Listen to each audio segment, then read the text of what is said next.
ನಟ ದರ್ಶನ್ ಅವರು ಮತ್ತೆ ಜೈಲು ಪಾಲಾಗಿರುವಂತದ್ದು. ಸೊ ಈ ಬಗ್ಗೆ ಮಾತನಾಡೋದಕ್ಕೆ ದರ್ಶನ್ ಅವರಿಗೆ ಚಿಂಗಾರಿ ಸಿನಿಮಾ ಮಾಡಿದ ಚಿಂಗಾರಿ ಮಹಾದೇವ್ ನಿರ್ಮಾಪಕರು ನಮ್ಮ ಜೊತೆ ಇದ್ದಾರೆ. ಸೊ ಅವ್ರನ್ನ ಮಾತನಾಡ್ಸೋಣ. ಸರ್, ಮತ್ತೆ ನಿಮ್ಮ ಹೀರೋ ಮತ್ತೆ ಜೈಲು ಪಾಲಾಗಿರುವಂತದ್ದು, ಸೊ ಏನು ಹೇಳ್ತೀನಿ?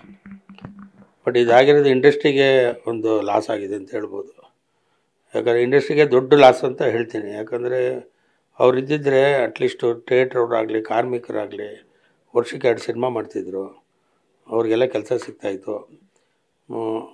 ತೊಂದರೆ ಆಗಿದೆ ಕಾರ್ಮಿಕರಿಗೆ, ಚಿತ್ರಮಂದಿರದವ್ರಿಗೆ. ಸರ್, ದರ್ಶನ್ ಅವ್ರ ಲೈಫಲ್ಲಿ ಯಾಕೆ ಪೆಟ್ ಮೇಲೆ ಪೆಟ್ಟು? ನೀವು ಅವ್ರನ್ನ ತುಂಬ ಹತ್ತಿರದಿಂದ ನೋಡಿದ್ದೀರಾ, ಅದಕ್ಕೆ ಈ ಒಂದು ಮಾತು ಕೇಳ್ತಾ ಇದ್ದೀನಿ ನಾನು ನಿಮ್ಮ ಹತ್ರ. ಸೊ ಯಾಕೆ ಈ ಥರ ಆಗ್ತಿದೆ ಅನ್ನೋ ಒಂದು ಪ್ರಶ್ನೆ ಕ್ರಿಯೇಟ್ ಆಗುತ್ತೆ ಸರ್. ಯಾಕೆ ದರ್ಶನ್ ಅವ್ರ ಲೈಫಲ್ಲೇ ಈ ಥರ ಆಗ್ತಿದೆ ಅಂತ ಹೇಳಿ? ದುಡುಕು ಸ್ವಭಾವ ನಮ್ಮ ಒಬ್ಬ ಮನುಷ್ಯ ಯಾವತ್ತೂ ತನ್ನ ತಲೆ ಕೆಲಸ ಕೊಡದೆ ದುಡುಕ್ತಾನೆ. ಈ ಥರ ಅನಾಹುತಗಳು ನಡೀತಾ ಇರ್ತೀವಿ. ಮನುಷ್ಯ ಅಂದಮೇಲೆ ನಾವು ದುಡುಕಿರ್ತೀವಿ, ನೀವು ದುಡುಕಿರ್ತೀರ. ಬಟ್ ಯೋಚನೆ ಮಾಡಬೇಕಲ್ಲ ಯಾತಕ್ಕೆ ದುಡುಕಬೇಕು ಅಂತ. ಅವ್ರಿಗಿರೋ ಲೆವೆಲ್ಗೆ ಚಿತ್ರದುರ್ಗ ಒಬ್ಬ ಹೆಸ್ಪಿಗೆ ಫೋನ್ ಮಾಡಿ, ನೋಡಿ ಈ ಥರ ಆಗಿದೆ, ನನ್ನ ಫ್ರೆಂಡೇ ಯಾರೋ ಪವಿತ್ರ ನನ್ನ ಫ್ರೆಂಡು, ಅವ್ಳಿಗೆ ಈ ಥರ ಆಗಿದೆ ಅಂತ ಹೇಳಿದರೆ ಅವರು ಕರೆದಿ ಅವನ ಮೇಲೆ ಆ್ಯಕ್ಷನ್ ತೊಗೊಂಡಿರೋರು. ಇನ್ನು ಅದನ್ನು ಬಿಟ್ಬಿಟ್ಟು ನೀನೇ ಕಾನೂನು ಕೈಗೆ ತೊಗೊಂಡಿದ್ದು ತಪ್ಪಲ್ವಾ? ಹೇಗಿರ್ತಾ ಇದ್ರು ಸರ್ ಚಿಂಗಾರಿ ಟೈಮಲ್ಲೆಲ್ಲ ದರ್ಶನ್ ಅವರು? ಈಗ ಹೇಗಿದ್ದಾರೆ ಅದನ್ನು ಡಿಫ್ರೆನ್ಷಿಯೇಟ್ ಮಾಡೋದಾದರೆ ಏನು ಹೇಳ್ತೀರಿ ಅಂತ?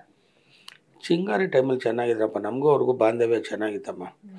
ಅವಾಗ ಈ ಥರ ಎಲ್ಲ ಏನೂ ಇರಲಿಲ್ಲ. ಆ್ಯಕ್ಚುಲಿ ಹೇಳ್ಬೇಕಾದ್ರೆ ನನಗೆ ರೇಕ್ಸವರು, ಏನು ರೀ ಡ್ಯಾಡಿ ಡ್ಯಾಡಿ ಅಂತ ಕರೀತಾಯಿದ್ರು. ಏನು ರೀ ಡ್ಯಾಡಿ, ನೀವು ಪ್ರೊಡ್ಯೂಸರ್ ಬಂದು ಚೇರಲ್ಲಿ ಕೂತ್ಕೊಂಡ್ಬಿಡ್ತೀರ ಆರಾಮಾಗಿ, ಎಲ್ಲರಿಗೂ ಯಾರಿಗೂ ಕೂಗಾಡಲ್ಲ ಮಾಡಲ್ಲ ಅಂದರು. ಅದಕ್ಕೆ ನಾನು ಹೇಳ್ತಿದ್ದೆ, ಏನಪ್ಪ ಹಂಗಾರೆ ನಾನು ಕೂಗಾಡಿದ ತಕ್ಷಣ ಎಲ್ಲರೂ ಫಾಸ್ಟಾಗಿ ಕೆಲಸ ಮಾಡಿಬಿಡ್ತಾರೆ, ಏನಾಗಬೇಕು ಅಷ್ಟೇ ಆಗೋದು ಅಂತ ಹೇಳ್ತಿದ್ದೆ. ಅವಾಗ ಒಂಥರ ಕೋಪ್ರೇಟಿವ್ ಆಗಿದ್ದರು.